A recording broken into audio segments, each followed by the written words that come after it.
তারই পরিণতি হচ্ছে আমরা দেখতে পাচ্ছি যে এক জুলাই মাসের মাঝামাঝি আমরা দেখতে পেয়েছিলাম 2-3 দিনের মধ্যে প্রায় 270-80 জন, তার চেয়েও বেশি প্রকৃতপক্ষে, অন্তত পক্ষে সংবাদ মাধ্যমগুলোর 270-80 জনের হিসাব দিচ্ছিলেন।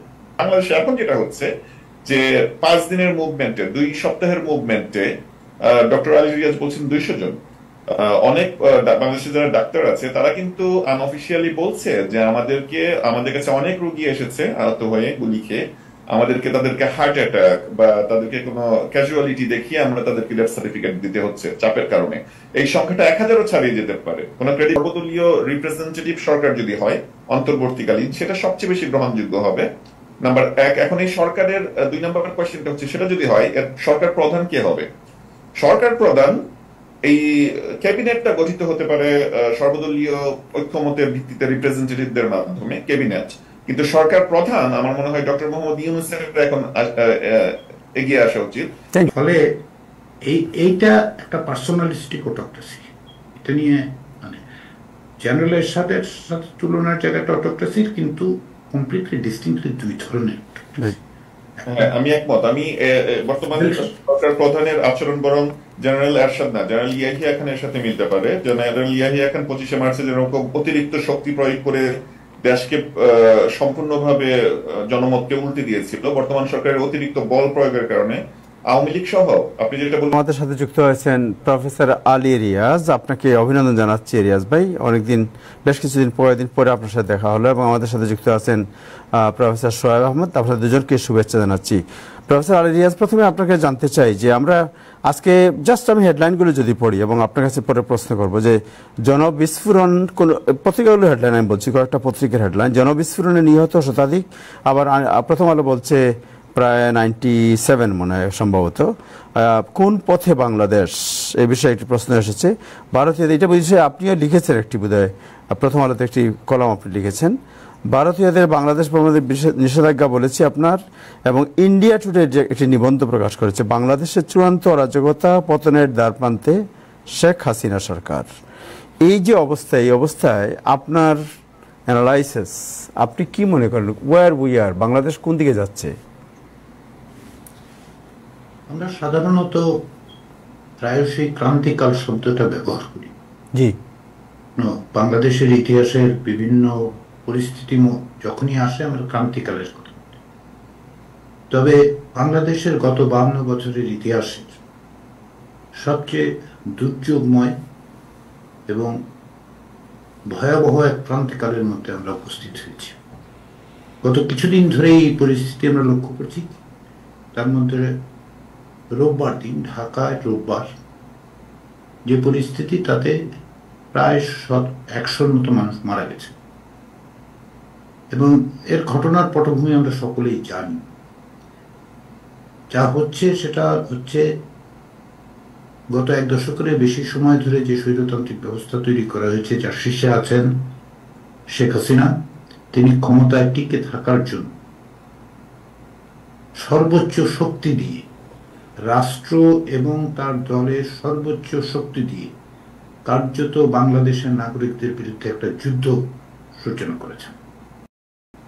তারই পরিণতি হচ্ছে আমরা দেখতে পাচ্ছি যে এক জুলাই মাসের মাঝামাঝি আমরা দেখতে পেয়েছিলাম 2-3 দিনের মধ্যে প্রায় 270-80 জন, তার চেয়েও বেশি প্রকৃতপক্ষে, অন্তত পক্ষে সংবাদ মাধ্যমগুলোর 270-80 জনের হিসাব দিচ্ছিলেন। তারপরের দিনগুলোতে স্বল্প সংখ্যক হলেও প্রায় প্রতিদিনই নিহত হবার খবর পাওয়া যাচ্ছিল। শুক্রবারও আমরা দেখেছি। কিন্তু শুক্রবারের পর থেকে রোববার দিন ঢাকায় শান্তিপূর্ণ সমাবেশের ডাক দিয়েছিলেন বৈষম্য বিরোধী ছাত্রদের যে সংগঠন। কিন্তু সেটা তো আর এখন ছাত্রদের বিষয় না, সাধারণ মানুষের গণবিস্ফোরণে পরিণত হয়েছে, গণ অভ্যুত্থানে পরিণত হয়েছে। শুক্রবারও কিছু ঘটনা ঘটলেও এই পরিমাণে নিহত হওয়ার মৃত্যুর খবর আমরা পাইনি, সেটা সৌভাগ্যজনক।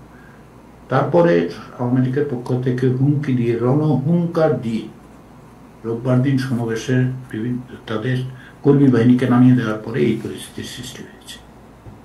খুব সহজ করে বললে সেটা হচ্ছে যে, আমি ক্রান্তিকালের কথা বলছিলাম, সেই জায়গায় এসে বলি ক্রান্তিকাল এই অর্থে যে আগামী 2-3 দিনের মধ্যে আসলে বাংলাদেশের পরিস্থিতি মানে শেখ হাসিনা ক্ষমতায় থাকবেন কিনা, ব্যাপক হত্যাকাণ্ডের মধ্য দিয়ে ক্ষমতার মসনদ টিকিয়ে রাখতে পারবেন কিনা সেই পরীক্ষা হবে।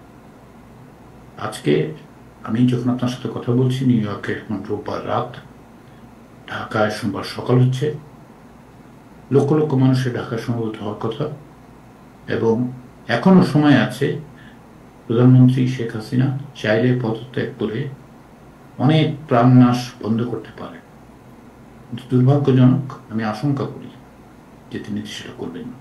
ক্ষমতা এবং তার নিজের মাসনদ টিকিয়ে রাখার জন্য তার যে চেষ্টা, তার বলি হচ্ছে এই মানুষগুলো।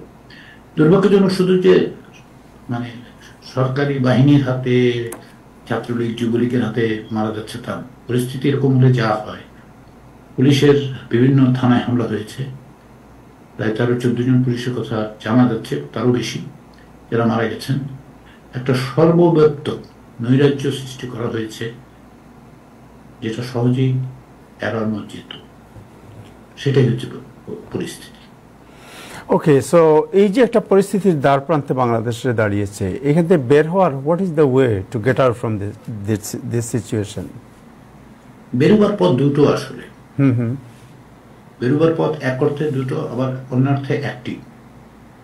বেরোবার একটি পথ যখন আমি বলি তখন সেটা সকলেই জানে, সেটা হচ্ছে প্রধানমন্ত্রী শেখ হাসিনার পদত্যাগের মধ্য দিয়ে ক্ষমতা হস্তান্তর করা।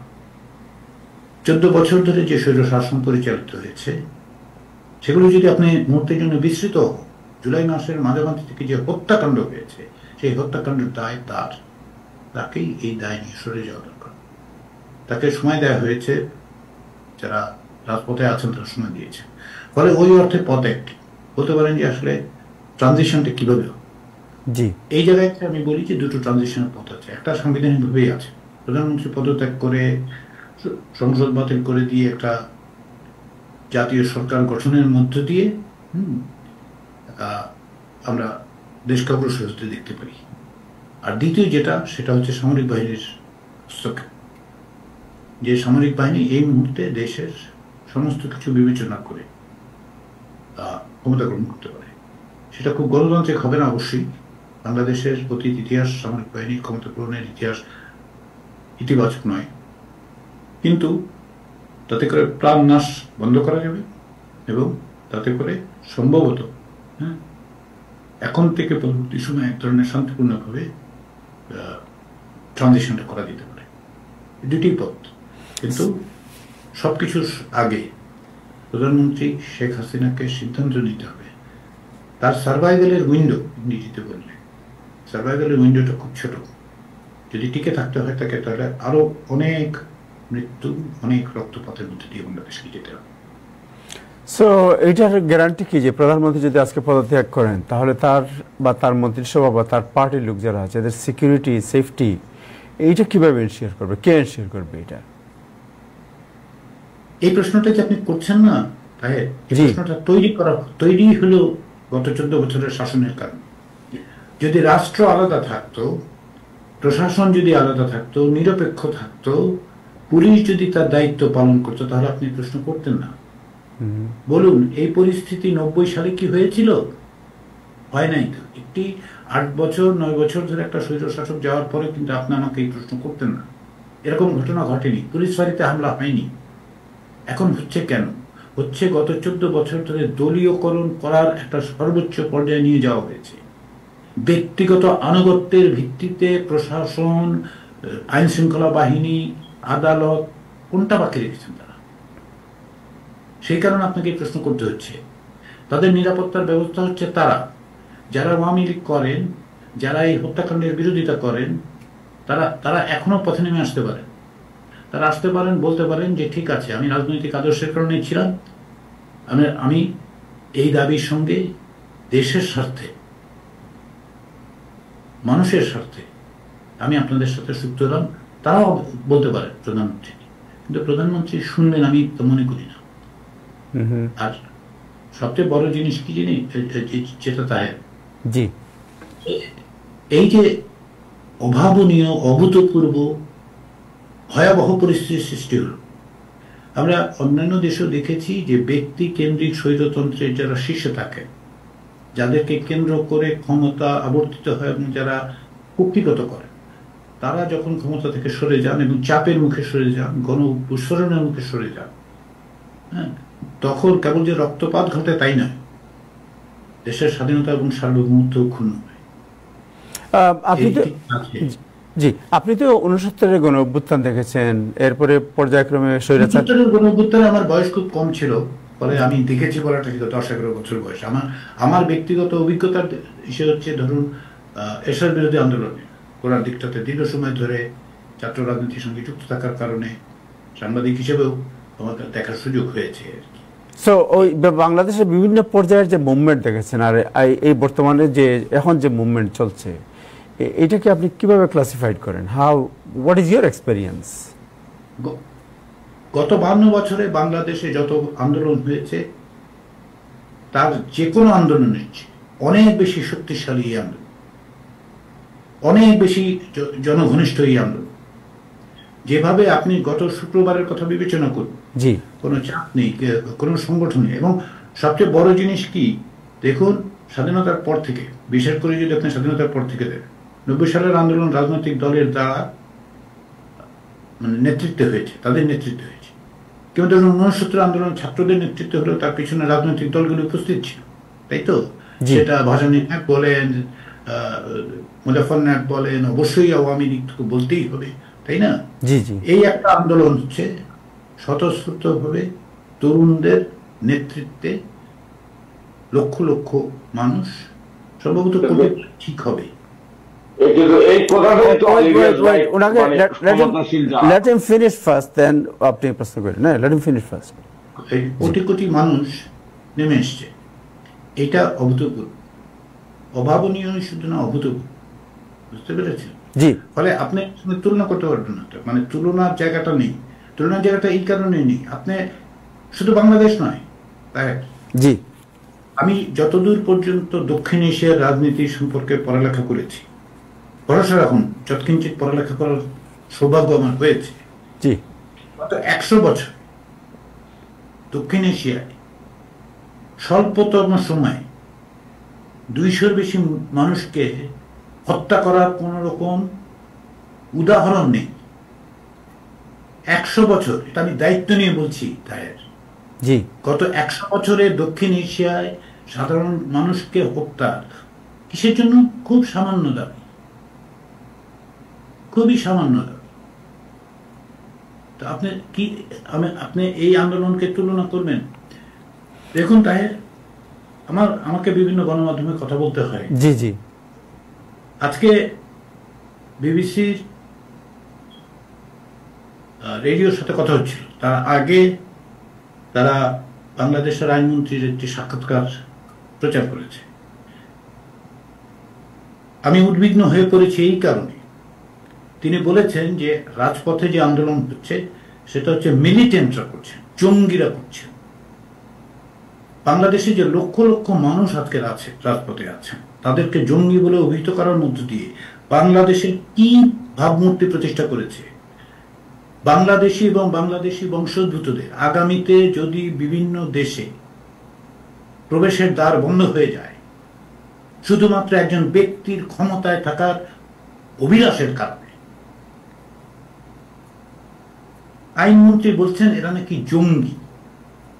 আপনি বলুন, যে শ্রমিকটা মালয়েশিয়াতে কাজ করতে যায়, আগামী বছর যদি তাকে ভিসা না দেয়, যে তোমার দেশে লক্ষ লক্ষ জঙ্গি আছে, তারা পথে সন্ত্রাস তৈরি করতে পারে, এবং তোমার আইনমন্ত্রী বলেছে, ক্ষমতায় থেকে আইনমন্ত্রী বলেছে, মধ্যপ্রাচ্যে যদি আমাদের শ্রমিকদের না যেতে দেয়, যুক্তরাষ্ট্র, যুক্তরাজ্য এবং ইউরোপ যদি আমাদের শিক্ষার্থীদেরকে, আমাদের বন্ধুদের, আত্মীয়দেরকে ভিসা না দেয়, জি, না করতে পারবেন, বলতে পারবেন তাদেরকে? কারণ আপনি আইনমন্ত্রী বলছেন যে লক্ষ লক্ষ জঙ্গি পথের মধ্যে ঘোরাঘুরি করছে, সন্ত্রাস তৈরি করে একটা ভয়াবহ পরিস্থিতি সৃষ্টি করছে। রিয়াজ ভাই আরেকটা জিনিস জানতে চাই আপনার কাছে, যে ছাত্ররা এই যে মুভমেন্ট, এই মুভমেন্টটা কোনো পলিটিক্যাল লিডারশিপ নেই, এখানে স্টুডেন্টরা লিডারশিপে আছে, এবং অনেকে মনে করেন যে বাংলাদেশে একটি বড় ধরনের রাজনৈতিক শূন্যতা বিরাজ করছে। কে? সো আপনি যেটা বলেন যে প্রধানমন্ত্রী যদি উনি পদত্যাগ করেন, তাহলে রাষ্ট্রের দায়িত্ব মানে প্রধানমন্ত্রীর দায়িত্বটা কে নেবে? এবং এই যে যে যে এখন যে ছাত্ররা পদত্যাগ দাবি করছে, তাহলে এই যে মানে নেতৃত্বের শূন্যতা, এই শূন্যতা পূরণে কার হাতে ক্ষমতা যেতে পারে?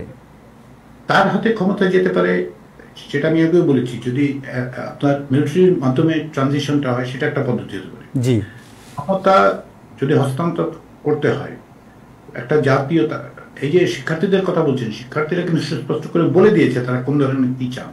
একটি অন্তর্বর্তী জাতীয় সরকার যা সকলের কাছে গ্রহণযোগ্য হবে। অর্থাৎ অতীতে বাংলাদেশে আমরা এরকম সরকার তো দেখেছি, এটা তো মানে এমন কিছু না যে হঠাৎ করে আমরা আবিষ্কার করলাম, তাই না? ফলে সমাজের বিভিন্ন স্তরে যে মানুষগুলো গণতন্ত্রের আকাঙ্ক্ষা নিয়ে গত 14 বছর ধরে সংগ্রাম করেছেন, ভূমিকা রেখেছেন, তিনি শিক্ষক হতে পারেন, তিনি আইনজীবী হতে পারেন, তিনি ডাক্তার হতে পারেন, তিনি প্রকৌশলী হতে পারেন, তাদের সকলের সম্মিলিত ভাবে একটি জাতীয় সরকার গঠন করা যায়।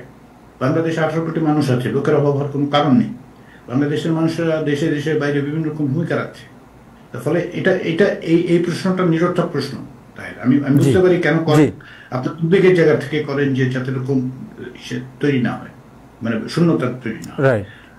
অন্য কথাটা যাই, পুরনো কথাটাতে, সেটা শিক্ষার্থীদের নেতৃত্বের কথা বলেন, রাজনীতির মানে শূন্যতার কথা বলছি, তাই তো? প্রথম কথা হচ্ছে এই আন্দোলন রাজনৈতিক। এখন এটা শুধু শিক্ষার্থীদের আন্দোলন নয়। আপনি 15, 16, 17 তারিখ পর্যন্ত হয়তো আপনি বিবেচনা করতে পারবেন জুলাই মাসের, তারপরে এটা জনগণের আন্দোলনে পরিণত হয়েছে। ফলে এটা রাজনৈতিক, এই দাবি রাজনৈতিক। আমি রাষ্ট্রবিজ্ঞানের সামান্য জ্ঞান থেকে বলতে পারি, প্রথম দিন থেকে এটা রাজনৈতিক ছিল। এই অর্থে নয় যে অর্থে সরকার বলে, রাজনৈতিক ছিল এই যে শিক্ষা চাকুরিতে সকলের সমান অধিকার থাকবে কিনা একটা রাষ্ট্রে, সেটা রাজনীতির প্রশ্ন, সেটা রাজনীতির বাইরের প্রশ্ন। কিন্তু এই এই এই নুয়ান্সড বিতর্কে যাওয়ার মতো অবস্থা আমাদের নেই। 16-17 তারিখের পর থেকে, 19 তারিখের পর থেকে বিশেষত এটা জনগণের আন্দোলনে পরিণত হয়েছে। এবং এটা কোটা কোনো বিষয় না। 3টা নির্বাচন হয়েছে, যে নির্বাচনে মানুষ ভোট দিতে পারে নাই। অবারিত লুণ্ঠনের রাজত্ব তৈরি করা হয়েছে বাংলাদেশে। গত 14 বছর ধরে বোঝানো হয়েছে যে বড় বড় প্রাসাদোপম বাড়ি হচ্ছে উন্নয়ন, যখন মানুষ খেতে পায় না, তাই তো?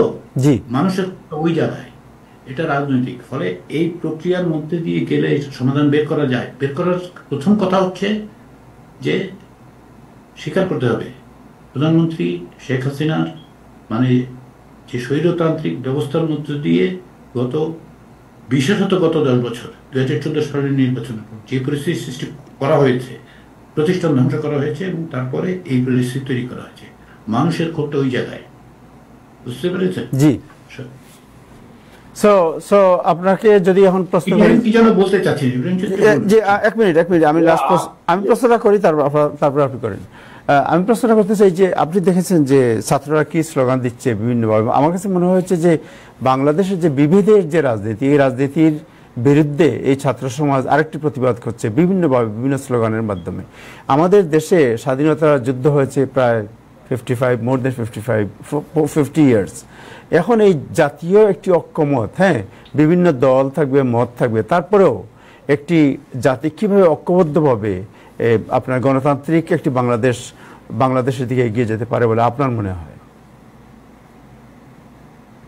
প্রথম কথা হচ্ছে যে আপনি জাতীয় ঐক্যমতের যে জায়গার কথা বলছেন, তার এসেন্সের দিক থেকে, মর্ম বস্তুর দিক থেকে ঠিক আছে, কিন্তু গণতন্ত্রের সবাই একত্রিত সব বিষয়ে একমত হওয়ার দরকার নেই। ভিন্ন সহিষ্ণুতা দরকার, তাই না? সবাই এক পার্টি করবো না, একরকম পোশাক পরবো না, একরকম চশমা পরবো না, দরকার নেই। ওইটা গণতন্ত্র নেই। গণতন্ত্র হচ্ছে সহিষ্ণুতা জায়গা। তার জন্য দরকার প্রতিষ্ঠান তৈরি করা। এবং যে ব্যবস্থা এইরকম স্বৈরতান্ত্রিক ব্যবস্থা তৈরি করেছে, ছাত্র শিক্ষার্থীরা কিন্তু বলেছে তারা এমন একটা ব্যবস্থা চায়, এমন একটা রাজনৈতিক বন্দোবস্ত চায় যেখানে এই স্বৈরতান্ত্রিক ব্যবস্থা পুনরুত্থান না ঘটে। সেটাই হচ্ছে বিবেচনার বিষয়। বুঝতে পেরেছেন? সেটা কিভাবে তৈরি হবে? তৈরি হবে গণতান্ত্রিক প্রক্রিয়ার মধ্য দিয়ে, তৈরি হবে পুনঃ নির্বাচন, সকলের মধ্যে মত প্রকাশের জায়গা তৈরি করার মধ্য দিয়ে, এবং প্রতিষ্ঠানগুলোকে নিরপেক্ষভাবে ভূমিকা পালন করতে দিয়ে। দেখুন, আদালতগুলোর অবস্থা দেখুন। আমি একটা কথা বলি, আমি জানি হয়তো এর জন্য আদালত অবমাননার প্রশ্ন উঠবে বাংলাদেশে। প্রধানমন্ত্রী বললেন যে শিক্ষার্থী যারা আটক হয়েছে তাদেরকে জামিন দিয়ে দেওয়া হবে। তারা গেলেন এবং জামিন পেলেন। তার মানেটা কি আমাকে একটু বোঝান। তার মানেটা আমাকে, আপনি এটা আনন্দিত হয়ে প্রধানমন্ত্রীর মহানুভবতায় মুগ্ধ হয়ে যেতে পারে। আমি দেখতে পাই যে একজন ব্যক্তি গোটা বিচার বিভাগকে নির্দেশ করতে পারে, প্রতিষ্ঠান না রেখে ঐক্যমতের কথা বলা হচ্ছে মানে একটা অকার্যকর ধাপ। আর একটা জিনিস, আর একটা প্রশ্ন করতে চাই আপনাকে, সেটা হচ্ছে যে আমাদের দেশে দেখা যায় যেমন ধরেন আওয়ামী লীগের রাজনীতি চলছে, বিএনপির রাজনীতি চলছে, এবং একই ব্যক্তি সরকার প্রধান, দলের প্রধান, যুগের পর যুগ, মানে অন্য নেতৃত্ব যে আসবে এখানে এই বা এক্সপ্লোর করবে বা ফ্লোরিশ করবে এই সুযোগ কম। এই জন্য অনেকে টার্ম লিমিটের কথা বলেন যে 2 terms. What is your opinion? 2 terms দিয়ে সেটা আপনি বন্ধ করতে পারবেন না। সেটা হলে সহযোগিতা, এই আলোচনাগুলো করার জন্য একটা গণতান্ত্রিক পরিবেশ দরকার। জি, রাজনৈতিক দলগুলোর মধ্যে গণতান্ত্রিক চর্চা দরকার, এবং সবচেয়ে বড় জিনিস যেটা দরকার, মানে ভাঙা রেকর্ডের মতো বারবার বলে প্রতিষ্ঠান দরকার, প্রতিষ্ঠান দরকার, প্রতিষ্ঠান দরকার। বুঝতে পেরেছেন? জি। কারণ প্রতিষ্ঠান থাকলেই তৈরি হবে, কে আসবে কে যাবে সেটা বিষয় না, তাই না? জি। প্রক্রিয়া থাকলে কি হয়? আজকে আমরা যুক্তরাষ্ট্রের কথা বলছি, কামলা হ্যারিস মনোনীত হয়েছে। ধরেন 6 মাস আগে তো আমরা ভাবিনি কামলা হ্যারিস মনোনীত হবে। একটা প্রক্রিয়া আছে, প্রক্রিয়ার মধ্যে দিয়ে তিনি মনোনীত হয়েছে, তাই তো? জি। ফলে এই জায়গার এই পরিস্থিতি কেবলমাত্র টার্ম লিমিটেড। সংবিধানের মধ্যে আরো ভয়াবহ জিনিসপত্র আছে। আপনি বললেন তো প্রধানমন্ত্রী তিনি সংসদীয় দলের নেতা, তিনি না কি, তিনি কি না বাংলাদেশে? আমি কোনো ব্যক্তির কথা বলছি না, এটা শেখ হাসিনার বদলে যদি আর কেউ হতো, হ্যাঁ একই ব্যাপার। ক্ষমতার এককেন্দ্রীকরণের যে প্রক্রিয়া সংবিধানের মধ্যে তৈরি করেছে, আমি দীর্ঘদিন ধরে বলেছি, কিন্তু আজকের দিনে দাঁড়িয়ে এই আলোচনাগুলো করার জন্য আমাদের অন্য দিন বেছে নিতে হবে। কারণ বাংলাদেশ একটা ক্রান্তিকালে দাঁড়িয়েছে। আগামী 48 ঘন্টা নিয়ে আমি উদ্বিগ্ন। আগামী 48 সোম মঙ্গলবার নিয়ে আমি উদ্বিগ্ন। সেনাবাহিনী কি ভূমিকা পালন করবে? যে মানে রেইন অফ টেরার আনলিশ করে দেওয়া হয়েছে রোববার দিন ক্ষমতাসীনদের বাহিনী দিয়ে, সেটা কোথায় গিয়ে ঠেকবে? যে ক্ষোভের বহিঃপ্রকাশ আমরা দেখতে পাচ্ছি, সেই ক্ষোভ কোথায় গিয়ে থামবে? মঙ্গলবার, বুধবার, সোমবার, মঙ্গলবার আমরা জানি না। ক্ষমতায় থাকার অভিলাষের জন্য শুধুমাত্র মানুষের মৃত্যুর ঘটনাই ঘটছে না, গোটা জাতির ভবিষ্যৎকে আসলে বিপদাপন্ন করে ফেলা হয়েছে। Thank you so much. আমরা আমাদের কয়েকজন গেস্ট আছেন, তারা একটু একটু যে প্রশ্ন করতে চান আপনাকে, প্লিজ আপনি যে সময় দেন একটু। ইব্রাহিম চৌধুরী খুব জি। আমি একটু বলতেছিলাম যে আপনার কথাগুলো শুনতেছিলাম আমরা, সময় বাংলাদেশ আন্তর্জাতিক দক্ষিণ এশীয় রাজনীতিতে আপনার পণ্ডিত, আপনার বিশ্লেষণ আমাদের সবসময় মুগ্ধ করেছে, এবং এই সংকটজনক সময়ে আপনার ব্যাখ্যাটা আমরা তো অনেক খুব বিক্ষোভের কথা বলি, কিন্তু এটার একটা কার্যকর একটা প্রায়োগিক দিক আছে। এই দিক নিয়ে আমার 2টা প্রশ্ন। একটা হচ্ছে যে আপনি 2 ব্যবস্থার কথা বলতেছেন। এখন আমি সরকার তাদের রাখে পালিয়ে যেতে পারি না, আবার এদের নিরাপত্তা দেবেন এই গ্যারান্টিটা কোত্থেকে পাবো? এটা না পাওয়া পর্যন্ত তো মানে সরকার প্রধান পদত্যাগ করতে পারতেছে না। আমি অন্তত একজন শীর্ষস্থানীয় আওয়ামী লীগের নেতার কাছ থেকে এই আশঙ্কার কথা শুনেছি। 2 নম্বর, আপনারা সংবিধানে আপনারা চাচ্ছেন যে মানে আন্দোলনকারী একটা পক্ষ বা জনগণের একটা আকাঙ্ক্ষা হচ্ছে যে অল্টারনেট ব্যবস্থা, যেটা আপনি বলেছেন যে একটা বিকল্প ব্যবস্থা, সেনাবাহিনী ক্ষমতা নেবে। আপনি বলে রেখেছেন যে সেনাবাহিনী যদি ক্ষমতা নেয় তাইলে এখন আওয়ামী লীগকে রক্ষার জন্য ক্ষমতা নেবে। আর ক্ষমতা নেওয়ার পরে এই সেনাবাহিনীও পরে সংবিধান লঙ্ঘনের দায়ে তাদের বিরুদ্ধে মানে আবার শাস্তির ব্যবস্থা নেওয়া হবে না। এই নিশ্চয়তাটা কে দেবে? কে ডাক দিবে জাতীয় সরকারে? আপনি কি মনে করেন আলিয়াস ভাই? প্রথম কথাটা হচ্ছে, দেখুন ইব্রাহিম চৌধুরী, যে প্রধানমন্ত্রী এবং আওয়ামী লীগের নেতারা আজকে তাদের কর্মীদের নিরাপত্তা নিয়ে উদ্বিগ্ন হয়ে পড়েছেন, তো খুবই উদ্বিগ্ন হয়ে পড়েছেন। লক্ষ লক্ষ আওয়ামী লীগ কর্মীর নিরাপত্তা তাদের বিপদের মুখে ঠেলে দিয়েছে কে? ধরুন শুক্রবার দিন যখন শিক্ষার্থীরা বললেন যে আপনি পদত্যাগ করুন, পদত্যাগ করলে কি এই পরিস্থিতি, আজকে যে পরিস্থিতি, রোববার দিনের পর যে পরিস্থিতি, তাই কি হতো? হতো না। বাংলাদেশে ক্ষমতায় অধিষ্ঠিত থাকা অবস্থায় চাপের মুখে পদত্যাগ করে নিরাপত্তা নিশ্চিত করার ব্যবস্থা কি অতীতে হয়েছে? হয়েছে। জাতীয়তাবাদী দলের প্রধান খালেদা জিয়া 1996 সালে ফেব্রুয়ারি মাসে একটা যেন তেন নির্বাচন, কার্যত একটা অবৈধ নির্বাচন করে তারপরে কিছুদিন একটা সংবিধান সংশোধন করে নেমে গিয়ে, মনে করে দেখুন, সেদিন তিনি তার দলের কার্যালয়ের সামনে সমাবেশ করেছিলেন, কিছু হয়নি। এখন বলবে এটাকে আওয়ামী লীগের মানে মহত্ব? না, পরিস্থিতিটা ওই রকম ছিল। 14 বছর ধরে পরিস্থিতি এরকম করা হয়েছে, ইম্পিউনিটি, দায় মুক্তির এমন ব্যবস্থা করা হয়েছে যাতে করে তারা নিজেরাই বিপদগ্রস্ত করেছেন। আজকে যে কর্মীর জন্য আপনি চিন্তিত, সেই কর্মীর জন্য যদি 10 বছর আগে চিন্তিত হতেন, 6 বছর আগে চিন্তিত হতেন, 3 বছর আগে চিন্তিত হতেন, তাহলে ভালো করতেন। তারপরেও প্রশ্ন হচ্ছে যে যদি যেতে চায় তাহলে যাবে কি করে? যাবে কি করে? সেই জন্য প্রধানমন্ত্রী চাইলেই যেটা করতে পারতেন সেটা হচ্ছে যে বলতেন যে হ্যাঁ আমি পদত্যাগ করবো, আসুন আমি রাজনৈতিক দলগুলোর সাথে আলোচনা করে এবং আন্দোলনের শক্তিগুলির মধ্যে, শুধুমাত্র রাজনৈতিক দল, অনেক রাজনৈতিক দল আছে তারা কিছুই করেননি। বাংলাদেশে একটা নতুন রাজনৈতিক বাস্তবতা এবং একটা রাজনৈতিক শক্তির উত্থান ঘটেছে, তাদের সাথে আমি আলোচনা করবো। আলোচনা করবো এখন বলবেন উনি তো বলছে আমার দরজা খোলা আছে, ওগুলো হচ্ছে বনিত করা।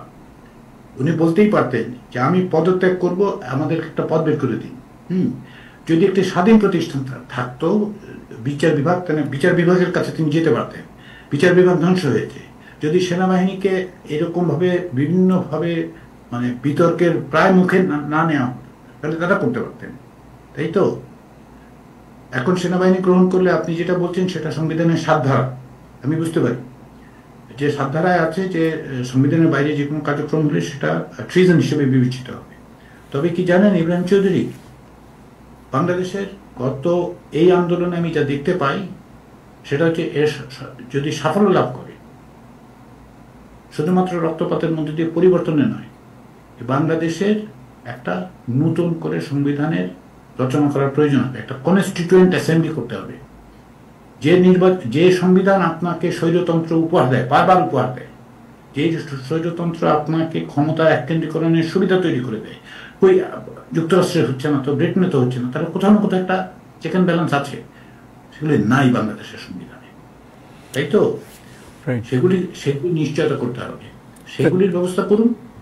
এখন নিরাপত্তার যদি প্রশ্নটা তোলেন তাহলে প্রথম কথা হচ্ছে প্রধানমন্ত্রী এবং তার ক্ষমতাসীন দলের এই সাধারণ সম্পাদক সহ যারা হুঙ্কার দিয়ে বেড়াচ্ছে, আপনি আমাকে বলুন, আমি যদি একটু বেশি সময় নিচ্ছি মাফ করবেন, বাংলাদেশের আইনমন্ত্রী বিবিসিতে গিয়ে যখন বাংলাদেশের অন্তত পক্ষে মানে 1/3 মানুষ রাস্তায় আছে, 1/4 মানুষ রাস্তায় আছে, 1/5 মানুষ আছে তো রাস্তায়, তাদেরকে জঙ্গি বলে তারপর আপনি কি করে আশা করতে পারেন যে এই উস্কানি দিয়ে যে জঙ্গি হলে কি হবে, তাদেরকে মারা ধরা, এই উস্কানি তো তারা দিচ্ছেন। আইনমন্ত্রী বিবিসিকে বলছেন। Thank you so much, thank you professor Riaz ভাই। আমার একটু আমাদের সাথে আছেন প্রফেসর শোয়েব আহমেদ, যিনি জাং প্রফেসর কলম্বিয়া ইউনিভার্সিটি এবং অন্যান্য আরো 2-1টা ইউনিভার্সিটিতে আছেন। শোয়েব আহমেদ, আপনার do you have any question to professor Ali Riaz? আমার প্রশ্ন নাই, আমি জাস্ট একটু অ্যাড করতে চাই প্রফেসর আলী রিয়াজের সাথে। সেটা হচ্ছে যে ওনার মতো আমি নিজেও চিন্তিত বাংলাদেশে আগামী 24 ঘন্টা বা 48 ঘন্টায় কি হবে। উনি একটা কথা বলেছেন এরশাদের স্বৈর শাসনের সাথে বর্তমান যে নায়কতন্ত্র চলছে বাংলাদেশে গত 15 বছর ধরে, এর মধ্যে একটা বড় পার্থক্য হচ্ছে, দেখুন এরশাদ কিন্তু বলতে যায়নি যে আমি গণতান্ত্রিক কোন সরকার, সে তো স্বৈর শাসক শুরু থেকেই এবং সে তো সেনাপ্রধান থেকেই হয়েছে। কিন্তু বর্তমান সরকার দেখেন তারা একটি পলিটিক্যাল পার্টির মাধ্যমে ক্ষমতায় এসে তিনটি বা 4টি ইলেকশন তারা কিন্তু করেছে বাংলাদেশের মানুষকে বোকা বানানোর ইলেকশন হচ্ছে, দেখাচ্ছে আসলে কোনো ইলেকশন হচ্ছে না, শ্যাম ইলেকশন হচ্ছে। মানুষ ভোট কেন্দ্রে যেতে পারছে না, আগে থেকে ব্যালট বক্স ভরাট করে রাখা হয়েছে এবং আমরা সবাই জানতাম যে কে ইলেক্টেড হবে। যাদের বয়স 18 বছর বয়সে যারা ভোটার হয়েছে তারা কিন্তু এখন 30-এর উপর বয়স হয়ে গেছে, কোনো ভোট দিতে পারেনি কার্যত। তো এই ধরনের যে একটি ভাওতাবাজি করা হয়েছে বাংলাদেশের জনগণের সাথে, বাংলাদেশের মানুষ কি বোকা? বাংলাদেশের 20 কোটি মানুষকে যারা বোকা ভেবেছে তারা এখন পালানোর পথ খুঁজে পাচ্ছে না। তো বাংলাদেশের মানুষের সিম্প্যাথিটা কোথায় থাকবে? আরেকটা জিনিস দেখুন, এরশাদের সময় হত্যাকাণ্ড যে এগুলো হয়েছে, এরশাদের রাষ্ট্রীয় বাহিনী দ্বারা কয়জনের নাম আমরা জানি? আমরা তো শহীদ মিলন, নূর হোসেন, এরকম হাতে গোনা কয়েকজনকে আমরা উল্লেখ করতে পারি। কিন্তু বাংলাদেশে এখন যেটা হচ্ছে যে 5 দিনের মুভমেন্টে, 2 সপ্তাহের মুভমেন্টে ডক্টর আলী রিয়াজ বলছেন 200 জন। অনেক বাংলাদেশে যারা ডাক্তার আছে তারা কিন্তু আনঅফিসিয়ালি বলছে যে আমাদের কাছে অনেক রোগী এসেছে আহত হয়ে, গুলি খেয়ে, তাদেরকে হার্ট অ্যাটাক বা তাদেরকে কোনো ক্যাজুয়ালিটি দেখিয়ে আমরা তাদেরকে ডেথ সার্টিফিকেট দিতে হচ্ছে চাপের কারণে। এই সংখ্যাটা 1000ও ছাড়িয়ে যেতে পারে। কোনো ক্রেডিবল যেহেতু কোনো সোর্স নাই, আমরা আসলে জানি না। এটা তো 100 শোনা গিয়েছে। মানব জমিন তো আজকেই লিখেছে 80-র উপরে একদিনেই মারা গিয়েছে। তার আগে যে মারা গেল এই সংখ্যাটা কি 600, 1000, আমরা কিন্তু কেউ বলতে পারছি না, এবং কোনো ক্রেডিবল সোর্স সরকার এটা দিচ্ছে না। Internet So what is the question? What is the point? না, প্লিজ শেষ করেন, আমি আপনাকে একটু ক্লারিফিকেশন দেব। জি জি জি শেষ। আরেকটা পয়েন্ট যেটা ডক্টর আলী রিয়াজ বলেছেন যে 2 ভাবে ক্ষমতার হস্তান্তর উনি দেখেছেন। একটা হচ্ছে আর্মির মাধ্যমে, আরেকটি হচ্ছে একটি সর্বদলীয় সরকার। আমি দেখছি 3 ভাবে। আর্মি তো একটা সোর্স রয়েই যায় বাংলাদেশে, যেটা অগণতান্ত্রিক ভাবে হয়তো বা হস্তান্তর হবে। আরেকটি যেটি আপনারা ইন্টারনেটে এখন দেখেছেন, আমি জানি না এই সোর্সটা কে দিয়েছে, বাট 18 জনের একটা লিস্ট করা হয়েছে, 18 জন বিশিষ্ট নাগরিকের, যাদের মধ্যে থেকে কেয়ারটেকার গভর্নমেন্ট, স্টাইলের গভর্নমেন্ট হতে পারে। এই দুইটা মানে আর্মি এবং যারা বিশিষ্ট নাগরিক তাদের দিয়ে। তৃতীয় যে ব্যাপারটা সেটা হচ্ছে সর্বদলীয় সরকার। আমার এই 3টার মধ্যে মনে হয় যে সর্বদলীয় রিপ্রেজেন্টেটিভ সরকার যদি হয় অন্তর্বর্তীকালীন, সেটা সবচেয়ে বেশি গ্রহণযোগ্য হবে। নাম্বার 1। এখন এই সরকারের 2 নম্বর কোয়েশ্চেনটা হচ্ছে, সেটা যদি হয় সরকার প্রধান কে হবে? সরকার প্রধান, এই ক্যাবিনেটটা গঠিত হতে পারে সর্বদলীয় ঐক্যমতের ভিত্তিতে রিপ্রেজেন্টেটিভদের মাধ্যমে, ক্যাবিনেট। কিন্তু সরকার প্রধান আমার মনে হয় ডক্টর মোহাম্মদ ইউনূসের এখন এগিয়ে আসা উচিত। কারণ আমি একটু স্যার প্রফেসর আহমেদ আপনার কথা বোধহয় আমার বলার ক্ষেত্রে প্রপারলি এক্সপ্রেস করতে পারি। আমি এরশাদ সাহেবের আমলটা তুলনা করেছিলাম এখনকার গণ আন্দোলনের প্রেক্ষাপটে, যে এরশাদের বিরুদ্ধে 90-এর যে আন্দোলন, সেটা তো বাংলাদেশের স্বাধীনতা উত্তর সবচেয়ে বড় আন্দোলন বলে আমরা জানতাম। তার অন্তত কয়েক গুণ মাত্রা ইতিমধ্যে অতিক্রম করে গেছে, এবং আগামী 2 দিনে সেটা কোথায় গিয়ে দাঁড়াবে আমরা জানি। হত্যাকাণ্ডের বিবেচনায় তো অবশ্যই, ফলে আমি আন্ডারমাইন করছি না। 2 নম্বর হচ্ছে যেটা আপনি বলছেন, আমি এই সরকারকে আগাগোড়াই আমার কাজে আমি এটাকে প্রথমে হাইব্রিড রেজিম বলতাম, যতদিন পর্যন্ত এটা এক ধরনের গণতন্ত্রের লেবাস টেবাস পড়া ছিল। পরে আমি এটাকে 2014-এর পর থেকে অটোক্রেটিক বলি, 2018-এর পর থেকে এটাকে পার্সোনালিস্টিক অটোক্রেসি বলি, 24-এর পরে তো এটা হ্যাজ বিকাম কমপ্লিটলি পার্সোনালিস্টিক। ফলে এই নির্বাচনের এই যে ভাব, মানে নেতা টনিতাগুলো যেগুলো, সেগুলো হচ্ছে এই ধরনের স্বৈরতান্ত্রিক ব্যবস্থা এই করে। এটা ক্যাম্বোডিয়াতে হয়েছে, এটা আমরা অন্যত্র দেখতে পেয়েছি। ফলে এই সরকারের মানে দীর্ঘদিন ধরে আমি যেটা বলি সেটা হচ্ছে যে এই সরকারের কোনো নৈতিক বৈধতা নেই। কাগজে পত্রে ওরা 2-4টা ভোটর টিকে যে সমস্ত করেছে, কোনো মোরাল লেজিটিমেসি কখনোই ছিল। 2014-এর ইলেকশনের পর থেকেই এর কোনো মোরাল লেজিটিমেসি নেই। পারফরমেন্স লেজিটিমেসি তৈরি করেছিল, যে ইকোনমির গল্পগুলো আমাদের শুনিয়েছে, অর্থনীতি অনেক ভালো হয়েছে। তো শেষ পর্যন্ত তো দেখা গেল যে অর্থনীতির অবস্থাটা কি, তাই না? লুটপাটের এক অর্থনীতির অঙ্কনের দিকে। তো ফলে এইটা একটা পার্সোনালিস্টিক অটোক্রেসি। এটা নিয়ে মানে জেনারেল এরশাদের সাথে তুলনার জায়গাটা অটোক্রেসির, কিন্তু কমপ্লিটলি ডিস্টিংক্টলি 2 ধরনের। আমি একমত। আমি বর্তমানে সরকার প্রধানের আচরণ বরং জেনারেল এরশাদ না, জেনারেল ইয়াহিয়া খানের সাথে মিলতে পারে। জেনারেল ইয়াহিয়া খান 25শে মার্চে যেরকম অতিরিক্ত শক্তি প্রয়োগ করে দেশকে সম্পূর্ণভাবে জনমতকে উল্টে দিয়েছিল, বর্তমান সরকারের অতিরিক্ত বল প্রয়োগের কারণে আওয়ামী লীগ সহ, আপনি যেটা বলেছেন আওয়ামী লীগ অনেকে রাস্তায় নামতে পারে, আওয়ামী লীগের অনেকে রাস্তায় নামছে, তারা গণপদত্যাগ দেখা দিয়েছে ঢাকা ভার্সিটি ছাত্রলীগের মধ্যে, এবং বিভিন্ন জায়গা থেকে আওয়ামী লীগের লোকজন নিজেরাই রাস্তায় নেমে যারা বিবেকবান তারা কিন্তু এই সরকারের বিরুদ্ধে অবস্থান নিয়েছে। জি, থ্যাংক ইউ সো মাচ।